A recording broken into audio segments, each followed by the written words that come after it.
Sulod sa usa ka mall sa General Santos City, gisaulog sa lokal nga gobyerno ang adlaw sa mga inahan kun ang Mother's Day kagahapon, Mayo 8, pinaagi sa Human Resource Management and Development Office. Gihatagag bili sa LGU ang tanang inahan ug gipasabot ang ilang kamahinungdanong papel sa katilingban. Highlights sa aktibidad ang Come On Mommy Let's Go Party Dance Contest nga gisalmutan sa upat ka mga grupo gikan sa nagkadayang departamento sama sa City Economic Management and Cooperative Development Office, City Budget Office ug Local Civil Registry.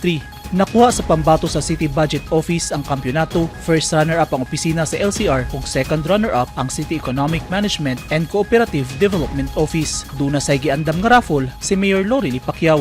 30 ka sako nga tag 25 kilos nga bugas ug 30 ka grocery items ang papremyo. Dungan ini ang libreng serbisyo ang gitanyag sa tanang misalmot nga mga inahan isip pasalamat kanila. Lakip sa mga serbisyo ang health services, beauty services ug libreng photoshoot. Ang Mother's Day celebration sa Gensan kitambungan sa ubang opisyal sa lokal nga gobyerno. Ang selebrasyon adunay tema nga Luminous Grace Powered by Love na naninguhang maghatag og pasalamat ug apresasyon sa tanang responsabling inahan.